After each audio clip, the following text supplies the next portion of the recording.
Uh, First, just welcome everyone. Just to let you know, as announced, that this event will take place in Spanish.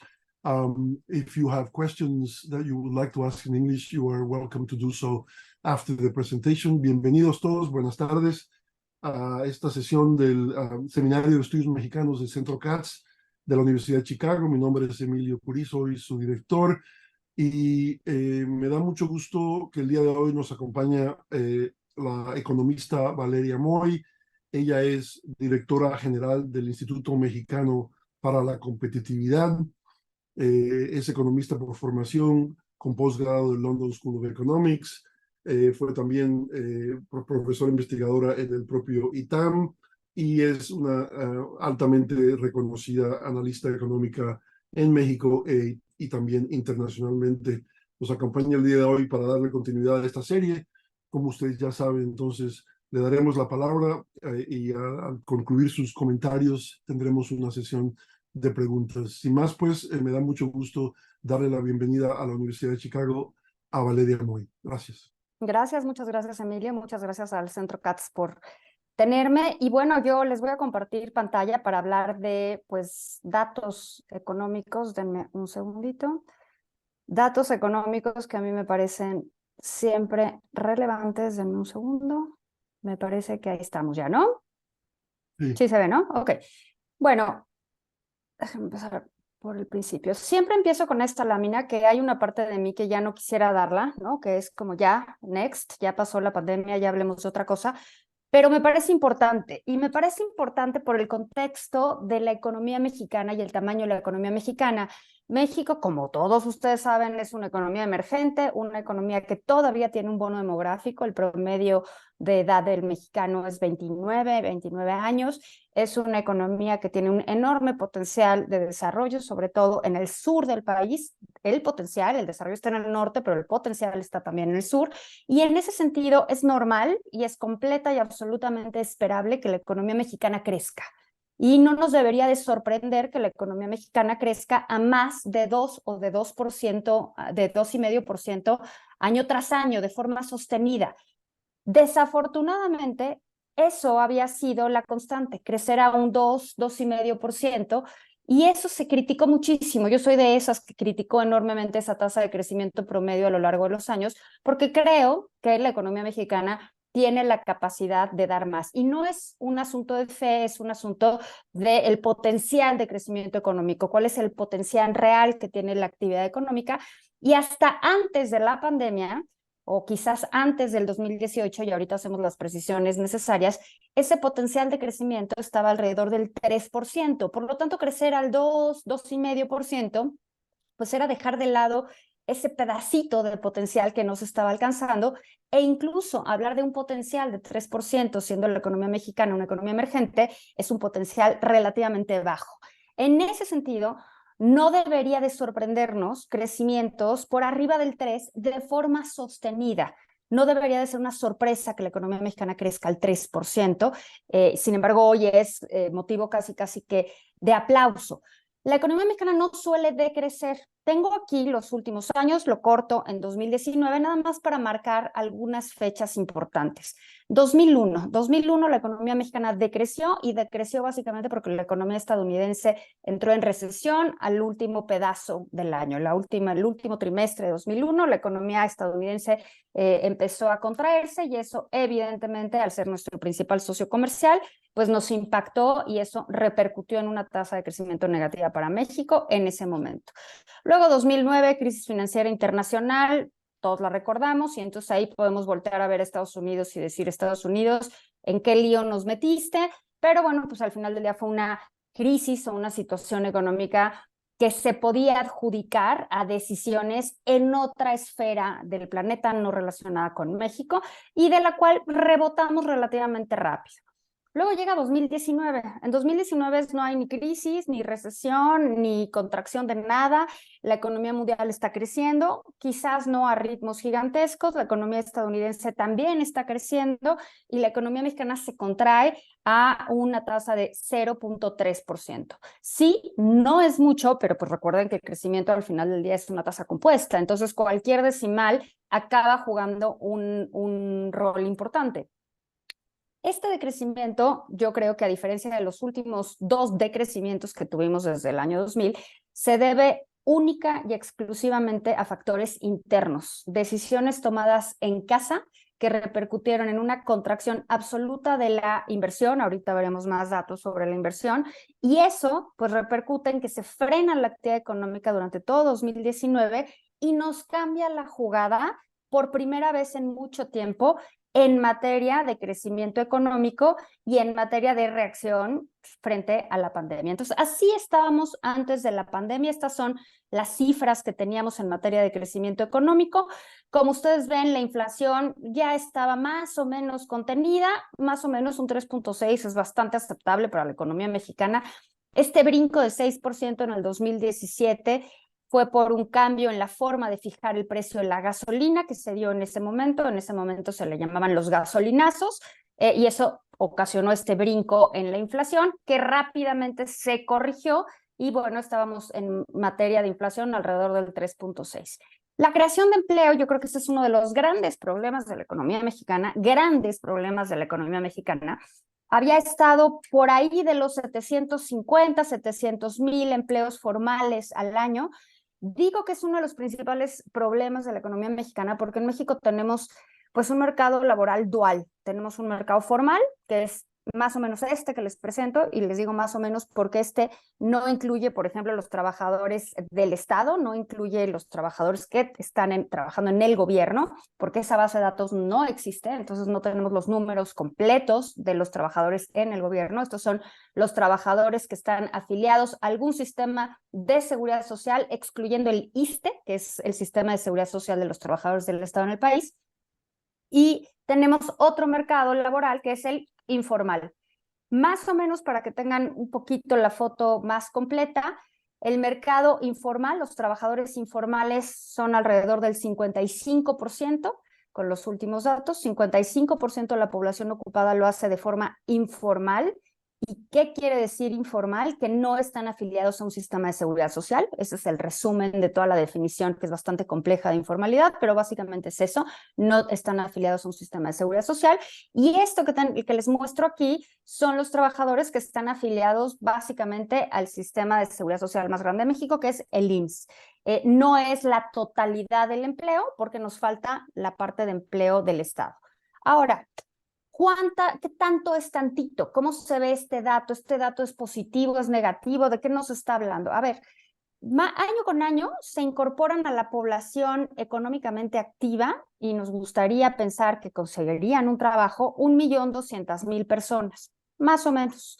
Entonces, si tenemos 1,200,000 personas que año con año se van incorporando a la fuerza laboral, pues nos gustaría que la creación de empleo fuera más alta. Y sin embargo, nunca hemos logrado crear ese 1,200,000.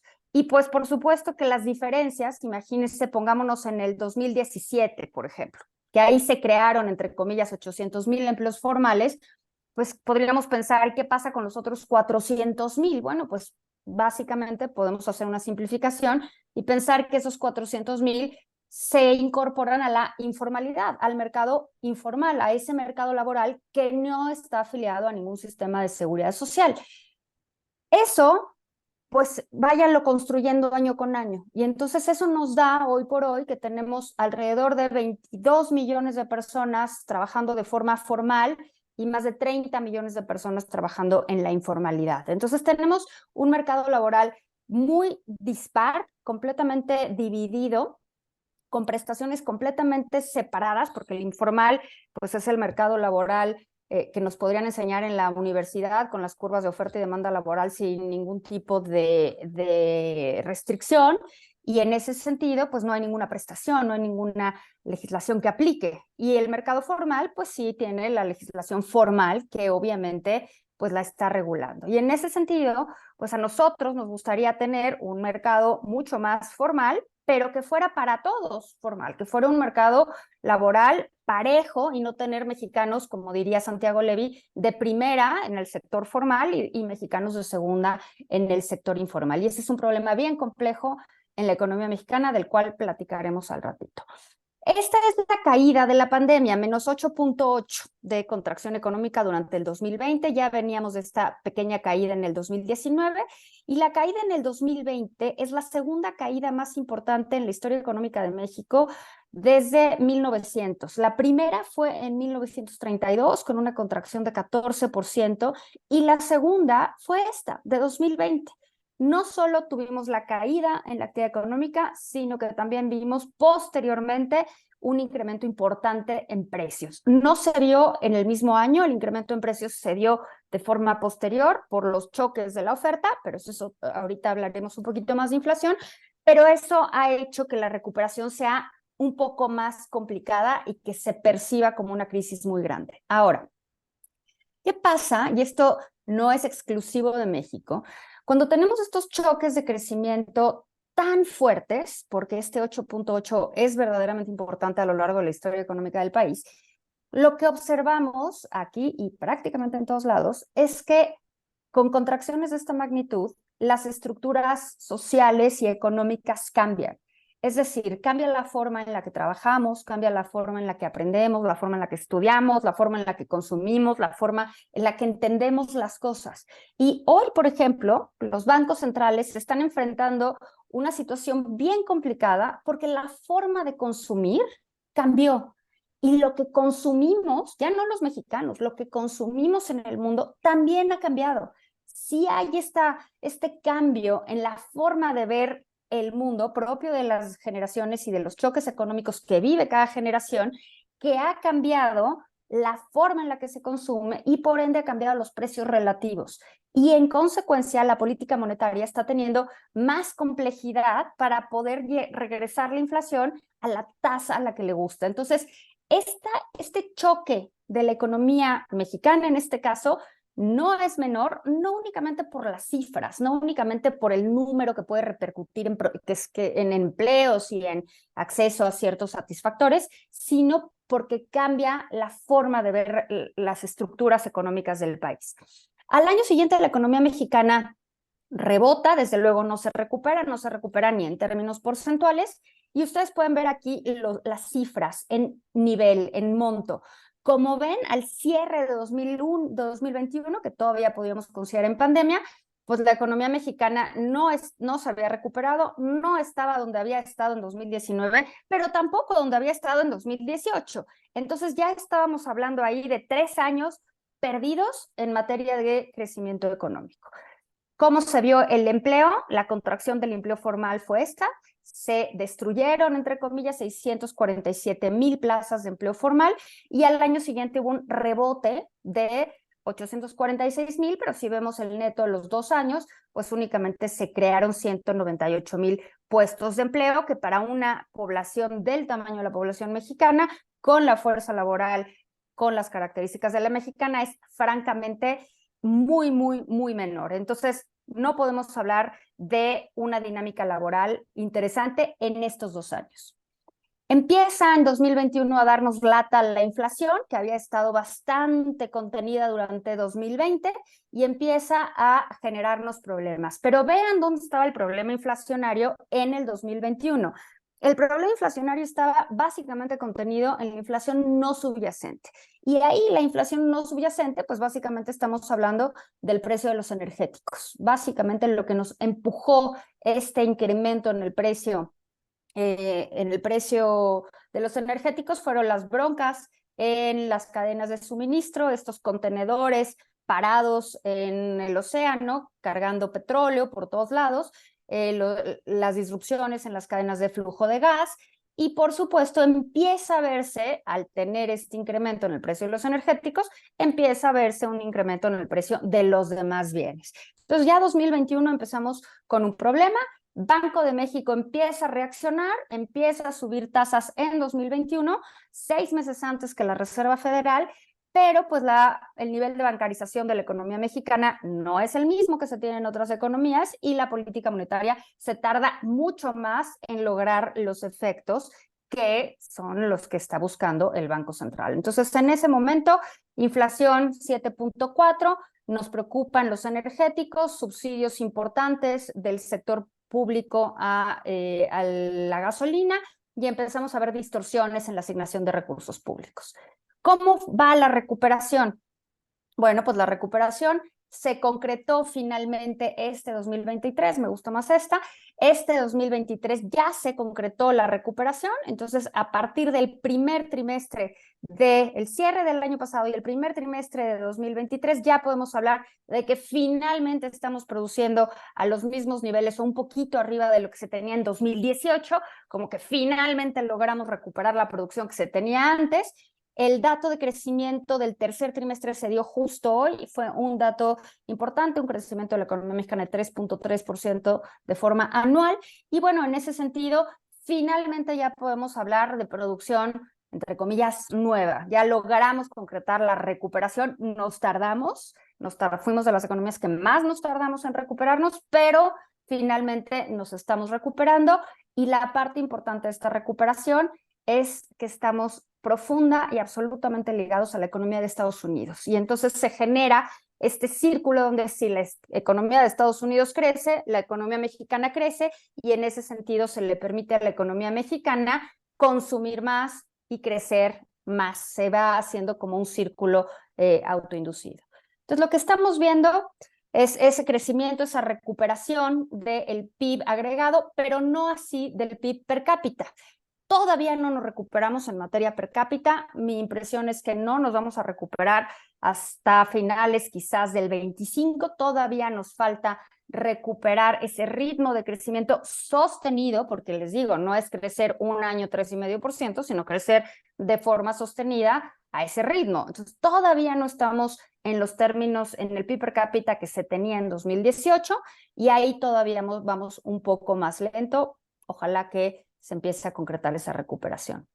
Ahora, esto por increíble que parezca, no todos los estados se han recuperado. Aquí hay un rezago en el dato, lo reconozco, pero todavía no tenemos la información a nivel estatal. Eso nos tardamos, el INEGI se tarda en darla, entonces nada más hay que cuidar esta gráfica. Cuando les pongo este mapa, ojo, no les estoy diciendo que ciertos estados, los que están en verde oscuro, les está yendo muy bien. Lo único que les estoy planteando es que a estos estados que están en verde oscuro, ya tienen una producción mayor que la que tenían a inicios de la pandemia. Eso es todo, ¿no? No me sorprende para nada el caso de Tabasco, porque se está construyendo ahí una refinería que está costando una locura de dinero, y en ese sentido, pues el Estado está creciendo, no necesariamente por las razones que a mí en lo particular me gustarían, pero de que está creciendo, está creciendo. Y luego tenemos estados que durante la pandemia no pudieron simplemente cerrar por los niveles de pobreza que tienen, como el caso de Oaxaca. Sin embargo, todavía tenemos estados que no se recuperan, son estos que están en rojo. Seguramente algunos de estos ya se recuperaron con los datos más recientes, pero no me sorprendería para nada que Veracruz y Campeche todavía no estén al nivel que tenían en el 2020 por la actividad económica propia de esos estados. Ahora, déjenme irme a esta. ¿Cómo se ven los estados en los últimos años? ¿Cómo se ve la tasa promedio de crecimiento de los estados en los últimos 10 años? Y aquí esto evidentemente tiene el outlier, entre comillas, de la pandemia, pero también tiene el outlier posterior a la pandemia, que es el brinco de la recuperación, ¿no? Los dos estados que más han crecido son Quintana Roo y Baja Sur, que son básicamente las puntas del país, ¿no? Baja Sur de este lado, Quintana Roo acá. Estados profunda y netamente turísticos que estuvieron profunda y grandemente afectados con la pandemia por el cierre de la actividad económica. Estos estados, hay que decirlo, tanto Baja Sur como Quintana Roo, no aportan demasiado al PIB del país, pero eso les ha permitido crecer más rápido por la reactivación de la actividad económica. A diferencia de eso, la entidad que más contribuye al PIB del país es la Ciudad de México. Y en ese sentido, pues la Ciudad de México no está donde nos gustaría que estuviera. La Ciudad de México todavía le falta tener un ritmo más rápido de crecimiento, pues para que cambiara un poco más la dinámica de crecimiento del país. Ahora, con este mapa empiezan a ver que hay diferencias importantes en el país. El México que crece está en el centro y en el norte, y el México del Sur, como lo dejarán con mucha más claridad evidente en los siguientes mapas. El México rezagado está en el sur. Ahora, ¿cómo se está viendo la creación de empleo? Esta es la creación de empleo de los últimos meses. Ahí tienen 752,000 puestos en 2022, un año completamente estándar, 756 con los meses que llevamos hasta ahorita. Yo creo que esto cerrará en términos alrededor de 800 quizás. En diciembre siempre se pierden empleos, entonces vamos a sumar durante octubre y noviembre y en diciembre vamos a tener una contracción porque normalmente vemos esa contracción todos los diciembres.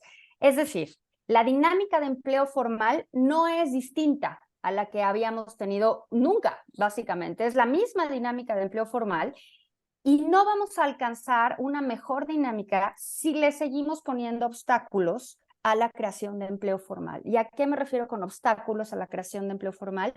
Es carísimo crear empleo formal, es caro crear empleo formal y cuando tienes la posibilidad de la informalidad, pues generas distorsiones en ambos mercados, tanto en el formal como en el informal. Entonces tenemos este mercado dual donde o hacemos algo o resolvemos este problema de fondo o nos vamos a quedar con esta dinámica que desde mi perspectiva es uno de los grandes problemas en la economía mexicana, la creación de empleo mejor pagado, de mejores condiciones. Ahora, en términos de empleo, yo les puse este mapa en términos de crecimiento económico, en términos de empleo, ¿cómo se ve?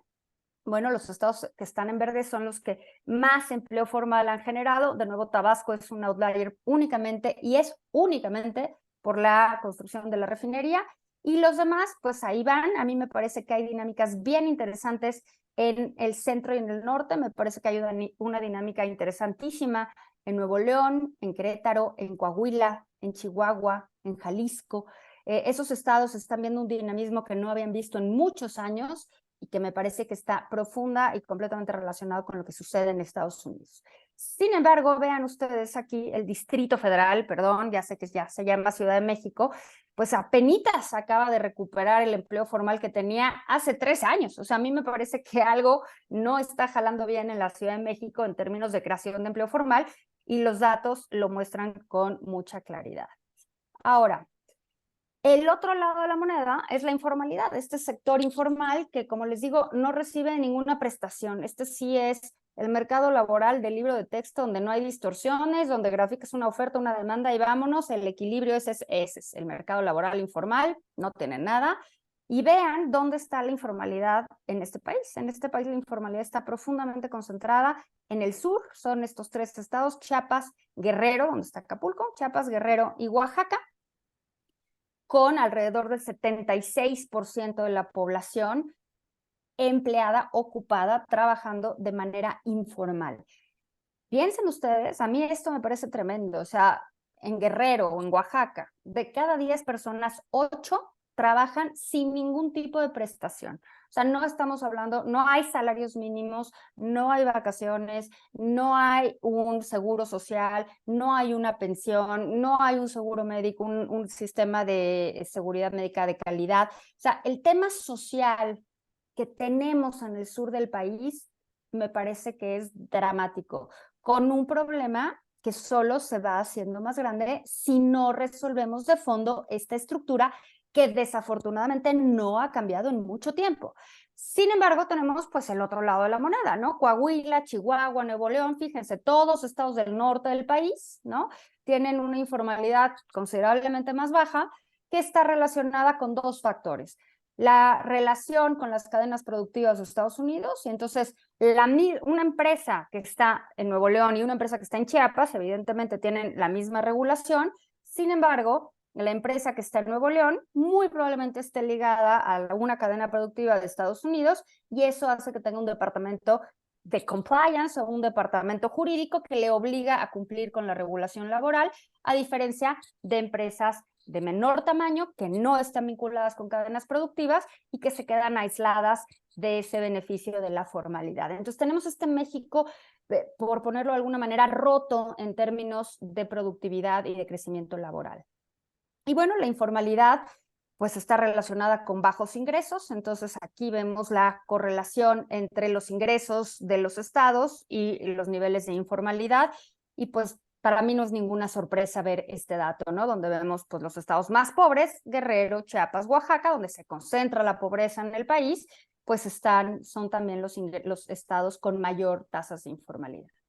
La pobreza laboral, esta es una definición un poco extraña de pobreza, que es que no te alcanza con los ingresos laborales, que son únicamente el 65% del ingreso de las familias, no te alcanza con los ingresos laborales para comprar una canasta alimentaria básica.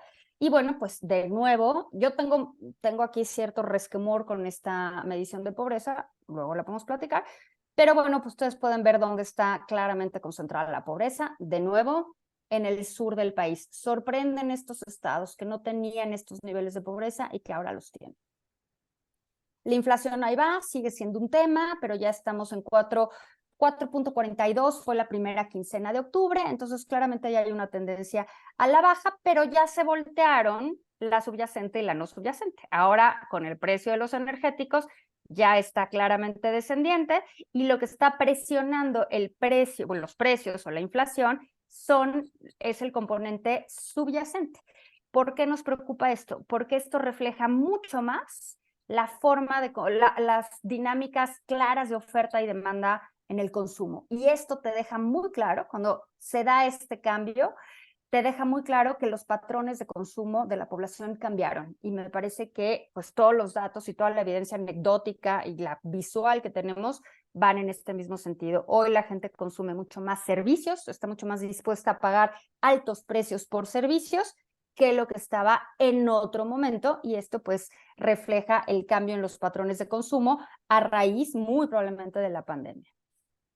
Este quizás es el dato o lo que más me interesa del tema económico en este momento. La inversión había estado súper detenida durante todo 2019, vean, estuvo plana, incluso con algunos decrecimientos aquí importantes. Luego el COVID le dio un buen trancazo, pero luego se recuperó. Pero no se había recuperado del todo. Y teníamos unos meses donde subía y luego volvía a bajar, y luego volvía a subir y bajar. O sea, no tenía una tendencia clara durante 2021 ni 2022. Sorprendentemente van 3 meses de métricas extraordinarias de inversión, extraordinarias, y cuando digo extraordinarias me refiero literalmente fuera de lo ordinario. O sea, lo que estamos viendo en materia de inversión sí te hace cuestionarte algunas cosas, incluyendo el propio dato, ¿no?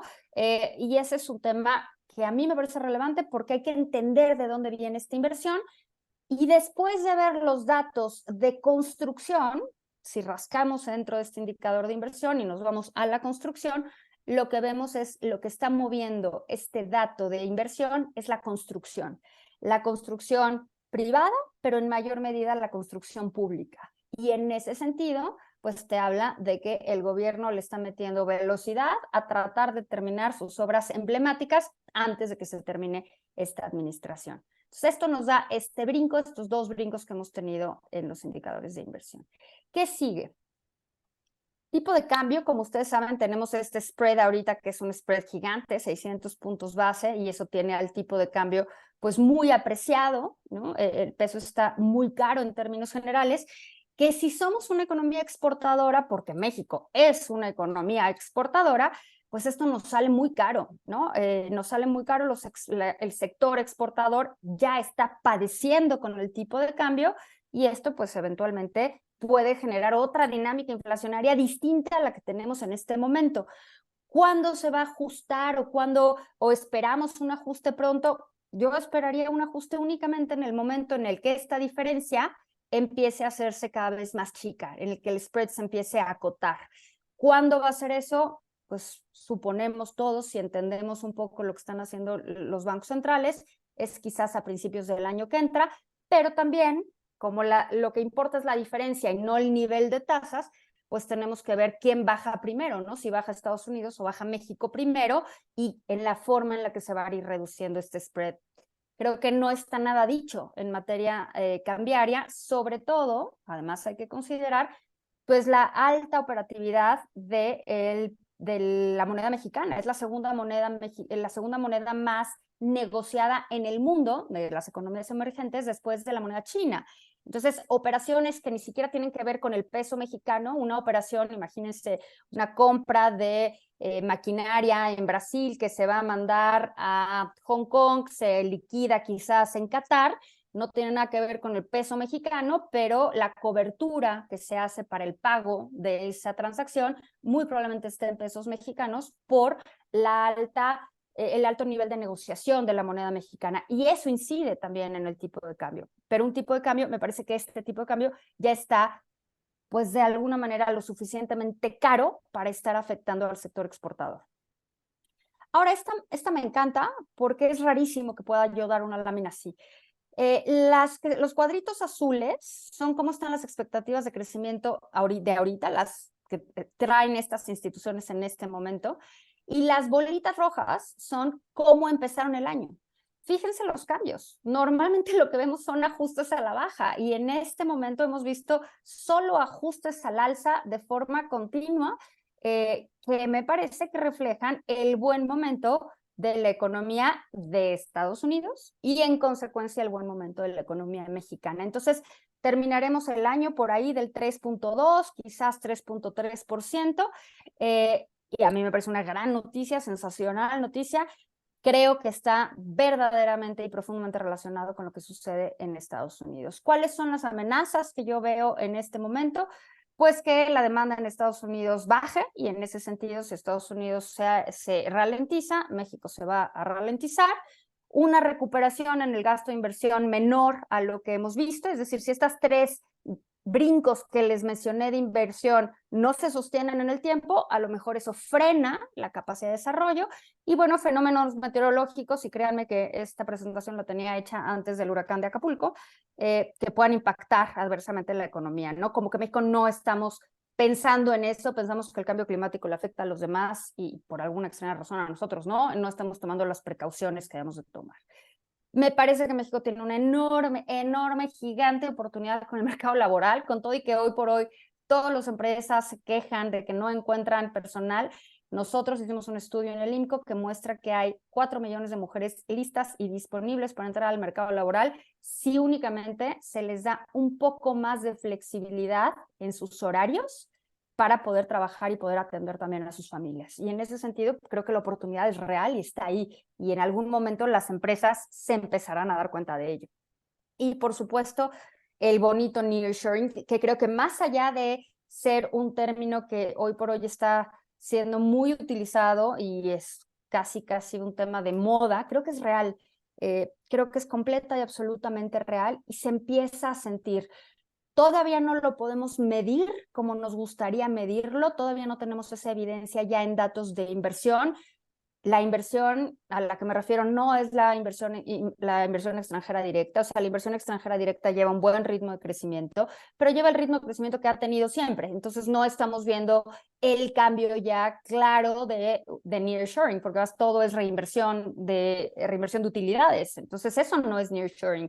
Lo que sí estamos viendo es mucha más inversión local de forma para prepararse para esa posibilidad de nearshoring. Y eso me parece en sí mismo una buena noticia. Para mí el nearshoring sí es un tema real, algo que sí va a beneficiar a la economía mexicana, pero no necesariamente como nos gustaría, y no necesariamente como nos gustaría en la magnitud que nos gustaría, porque tenemos todavía varios obstáculos para aprovechar ese nearshoring. Algunos de estos obstáculos, que yo creo que son bastante exhaustivos, déjenme entrar por el principio que me parece a mí que es la infraestructura. Nos falta infraestructura de calidad. Nos falta infraestructura en temas de transporte público, nos falta infraestructura en temas de aeropuertos, en temas de carreteras, en temas de puertos, en temas de trenes, infraestructura ferroviaria hacia el norte. Todavía nos falta mucho eso. Nos falta, por ejemplo, vivienda. De repente hablamos del potencial del corredor transísmico, ese corredor que se está haciendo para conectar los dos océanos, y pensamos que crear este tren y poner 4 polos industriales en este tren, en esta región, van a cambiar la jugada, y de repente pues no hay vivienda para los trabajadores, no hay agua entubada, no hay electricidad, no hay drenaje. Entonces, o sea, no es solo hacer el tren y construir los parques industriales, es crear toda una infraestructura que todavía no solo no tenemos, estamos lejos de tener. Me parece que México está empezando a tener ya un tema de escasez de energía eléctrica y esta escasez solo se va a hacer mayor en la medida en la que se demande más energía. Tenemos también un tema de agua, por supuesto, y yo aquí, y quizás es una opinión poco popular, creo que nuestra bronca de agua no es de escasez, sino de mala gestión del recurso hídrico. Creo que desperdiciamos el agua. Nada más un ejemplo, en la Ciudad de México, que como ustedes saben tiene una altura muy importante, es muy difícil llevar agua a la Ciudad de México, se desperdicia el 40% del agua que llega. Entonces, simplemente, y el agua de lluvia no se capta, se va al drenaje, entonces tenemos mala gestión del agua. Tenemos muchos temas de mercado laboral, tenemos esta informalidad, tenemos baja calificación de ciertos trabajadores en ciertas regiones del país, nos faltan instituciones de educación, nos falta de educación superior, nos falta una cultura de las carreras técnicas que yo creo que el momento del nearshoring podría cambiar esto con la participación del sector privado. Aquí yo creo que no podemos esperar participación del sector público, desafortunadamente. Sin embargo, estos dos, tanto insumos básicos como infraestructura, si no tienes la participación del sector público, no puedes sobrepasar el obstáculo. Y bueno, por supuesto, el tema que aqueja a todo el país y en cualquier actividad, y en básicamente por donde quiera que uno vaya, es el tema de Estado de Derecho, ¿no? Yo creo que esos son los mayores retos que se viven y son retos muy reales y que están deteniendo un flujo de inversión. Entonces, hoy vamos con el dato de crecimiento económico, crecimos sí al 3.3%. Yo nada más pienso, si tuviéramos o si hubiéramos planeado y tuviéramos mejor infraestructura, mejor acceso a ciertos servicios, mejor calidad de la energía eléctrica, pues a lo mejor ese 3.5 no sería, ese 3.3 no sería 3.3, sino quizás un 3.6, y eso estaríamos creciendo mucho más, a un ritmo mucho más interesante del que estamos creciendo.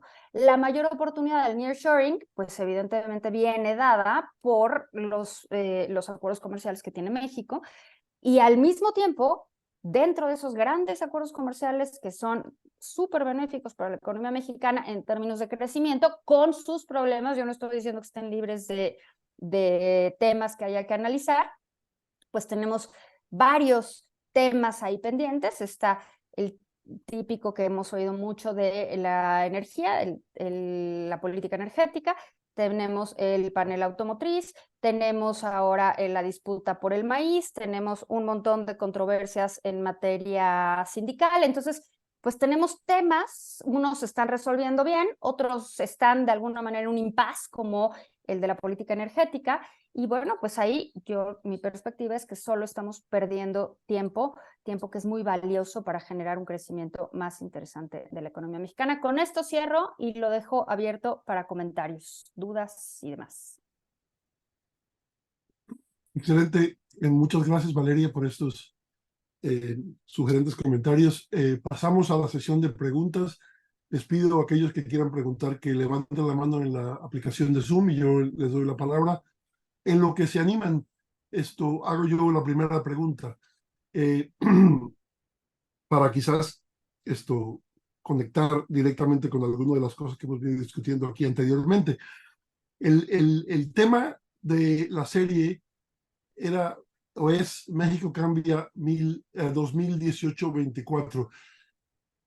Yo, si entendí tu plática, tu respuesta a grosso modo es no, no cambia de una manera No, significativa. no Entonces, cambia. esto es muy interesante eso porque como habíamos platicado tú y yo anteriormente, pues aquí se han planteado desde diferentes perspectivas lo que se considera un gran cambio en política económica, con el aumento al salario mínimo, con el aumento en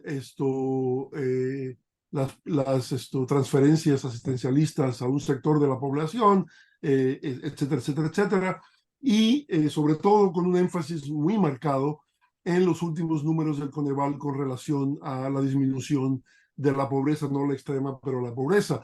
Entonces, quizás para conectar esto con esta gran presentación que nos has hecho, te pediría que nos dijeras más directamente, pues, qué opinión te merecen esas perspectivas. A ver, me parece perfecto. Gracias, Emilio, por esos datos, por esos puntos que me parece que son bien interesantes. Como ustedes saben, estas métricas de pobreza, de las cuales me hablas, salen de la Encuesta Nacional de Ingreso-Gasto de los Hogares, la ENIG, que se hace cada 2 años. Es una encuesta muy completa y que tiene al mismo tiempo un alto grado de complejidad. Ahora, al ser una encuesta de la magnitud de la ENIG, que es una encuesta en la que el encuestador está 7 días con el encuestado, o sea, ustedes imagínense eso, no, pocos países tienen ese nivel de encuesta, ¿eh? O sea, el encuestador va con más de 100,000 hogares, 105,000 hogares, es una locura, 105,000 hogares, y está 7 días en ese hogar, claro, no duerme ahí, pero va todos los días con ese hogar, y va a tratar de entender los ingresos y los gastos de las familias. Es muy difícil que en la muestra, a pesar de que es una muestra grande, es muy difícil que en la muestra caigan los hogares ricos del país, ¿no? Entonces tenemos un problema metodológico, y hay quien incluso argumenta ahorita que no es comparable la muestra. Olvidémonos de esos temas metodológicos. Yo creo que sí es comparable con algunas connotaciones, pero creo que sí es comparable. Creo que hay algo que no estamos considerando. Sí, los aumentos por transferencias fueron importantes. Eso manifiesta a la gente, o sea, eso expresa a la gente, pero acuérdense que es al final del día una encuesta, no son datos duros de ingreso, es únicamente una encuesta. La forma en la que medimos la pobreza, que seguramente ya la platicaron en algún momento de esta serie, es con ingreso y con carencias. Diferentes carencias a diferentes servicios o satisfactores. Lo que subió, lo que cambió fue el ingreso a raíz de las transferencias. En primer lugar, vienes de 2020, que 2020 mediste justo cuando estábamos en pandemia. Entonces es normal que de repente mejore tu ingreso. Es completa y absolutamente normal. También se siguió una política y se está siguiendo una política de dar transferencias en particular, y eso sí me parece una política interesante y que además deberíamos replicar o hacer y quizás más grande, a los adultos mayores. Eso es muy importante. Entonces tienes ese pedacito. Esa estadística es la que saca a la gente de la pobreza, pero al mismo tiempo tienes a 30 millones de mexicanos más, 30 más, que reportan no tener acceso a servicios de salud. Entonces tienes personas que reciben una transferencia, pero que no tienen acceso a servicios de salud. Y entonces el juego es, ¿esa transferencia alcanza para cubrir un gasto en salud que antes no tenían o no alcanza? ¿No? Y ahí es donde tenemos este problema, porque las transferencias se dan básicamente, o sea, sí son muy capilares a toda la población, y al mismo tiempo esos gastos catastróficos de salud no le pasan a todas las observaciones de la muestra. Entonces, tienes esta diferencia entre que el ingreso en este momento está de alguna manera sobreponderado que las carencias. A mí no voy a enredarme más con la metodología. A mí me parece que es una buena noticia lo de la disminución de la pobreza. No la discuto, no la regateo, me parece buenísimo. Me parece que una población en la que 50 millones de mexicanos manifiesta que no tiene acceso al sector salud, pues no me parece que sea la sociedad que queremos ser, ¿no? Porque los gastos en salud sí son gastos catastróficos, sí te ponen en una condición completa y absolutamente distinta. Y solo hablamos de salud, pero si vemos el acceso a educación, también millones de personas reportan ya no tener acceso a educación. Entonces me parece que una transferencia, que no regateo, pero me parece que una transferencia no corrige un problema brutal de acceso a salud y de un problema brutal que tenemos de acceso a educación. Entonces me parece que irnos solo por esa cifra, pues te deja una visión bastante corta. Y al mismo tiempo, lo que sí ha cambiado es la progresividad en los programas sociales. O sea, esa progresividad ya no existe. Y pues lo vemos clarísimamente con la pobreza extrema, donde la pobreza extrema no solo no disminuye, sino que aumenta. Y si vamos a ser específicos en alguna métrica, yo creo que el objetivo de cualquier gobierno tendría que ser acabar con la pobreza extrema, ¿no? Porque ahí sí tienes condiciones verdaderamente críticas de la población. Entonces, yo no, o sea, me parece una buena cosa. De ahí a decir que ya es distinto y que las cosas son distintas, pues no, me parece sinceramente que no, que pues es únicamente debido a un programa de transferencias, ¿no? Y no es un tema estructural donde la gente, pues ¿cuándo va a salir de la pobreza la gente si no tiene educación y no tiene acceso al sistema de salud? Entonces lo único que va a hacer es va a tener que recibir esa transferencia eternamente, ¿no? Bien, gracias, Valeria. Javier Patiño, adelante. Muchas gracias. Valeria, muchas gracias por la conferencia, ha sido muy ilustrativa. Tengo un par de preguntas. La primera es acerca, no lo vi en la parte de amenazas. ¿Qué tanto consideras tú de que el conflicto que está pasando actualmente en Israel, en la Franja de Gaza, pueda afectar la economía mexicana? He estado leyendo leí una versión que un efecto podría ser que bueno, ha aumentado el precio del petróleo, entonces con eso se generaría como una espiral inflacionaria, por lo tanto los bancos centrales tendrían una política más restrictiva, ¿no? ¿Qué tan factible tú ves que eso pueda afectar a la economía mexicana en los próximos meses? Y la segunda es, como bien mencionabas, hay un gran problema en el mercado laboral con el tema de la informalidad, ¿no? Entonces, siempre hemos tenido como niveles muy altos de informalidad respecto a la PEA, ¿no? O sea, ronda entre 57 y 59% de la población económicamente activa.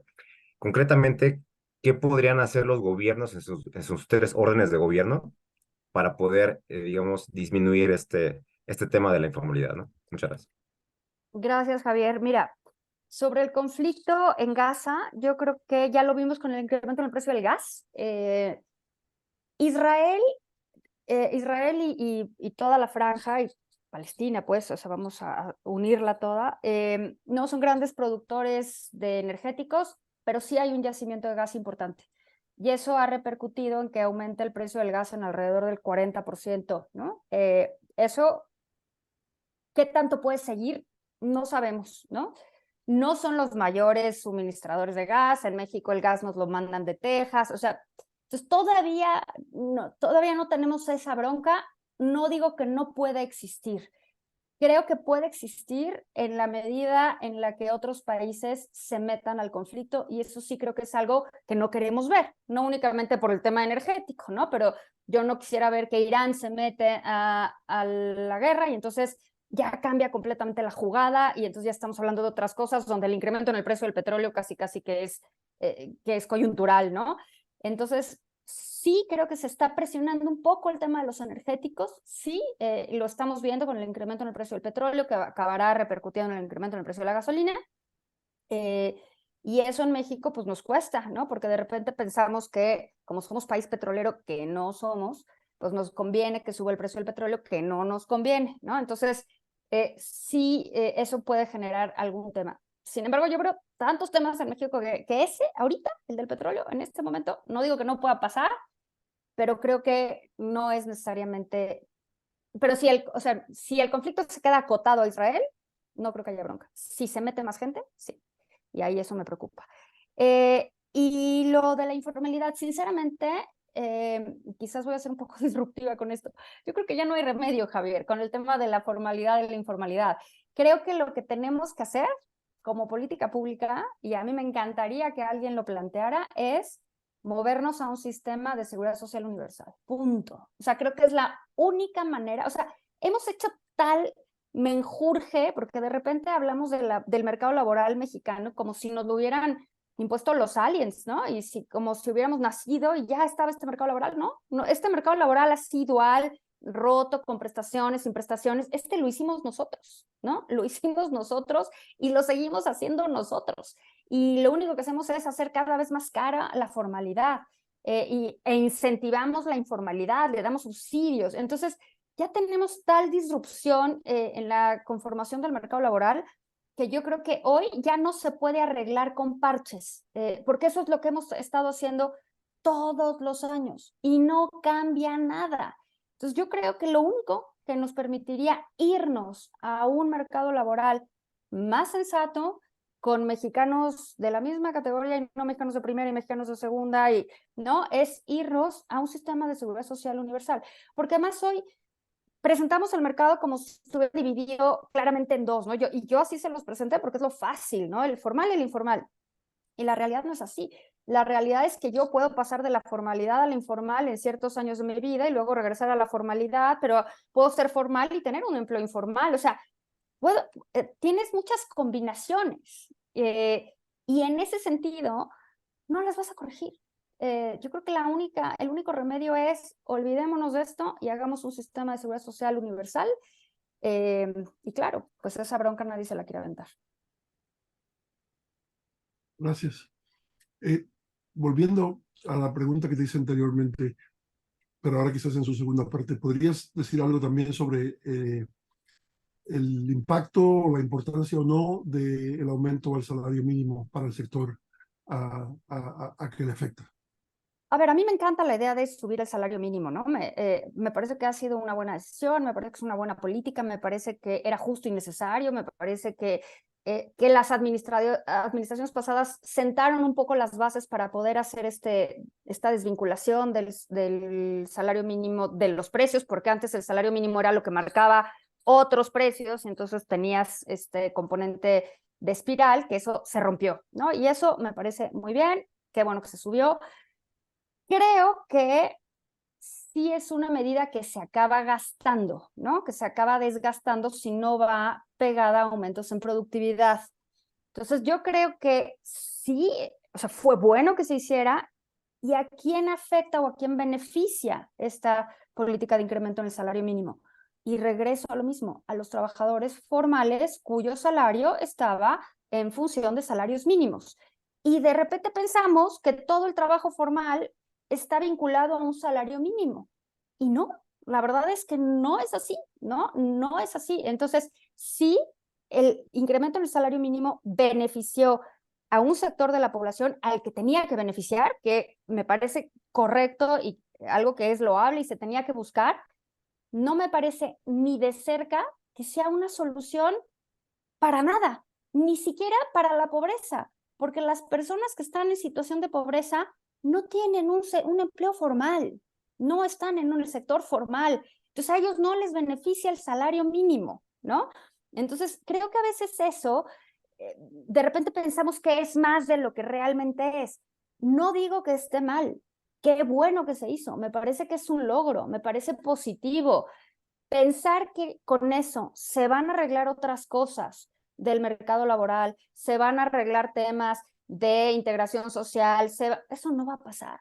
Eso no va a pasar, pues porque no tenemos la estructura laboral para que eso pase, ¿no?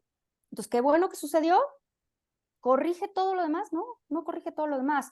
Y es una medida muy acotada, uno, al sector formal y dos, al sector formal que su salario se percibe en función del salario mínimo, que es un pedazo pequeño de la población.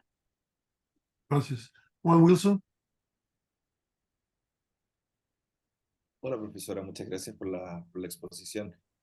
Una pregunta breve. Se habla de aumentos de productividad, de la necesidad de mayor crecimiento, un crecimiento más interesante. ¿Cómo se logra eso en México sin tender a repetir un poco más de lo mismo? Es decir, por ejemplo, ¿cómo cambiamos la matriz de desarrollo?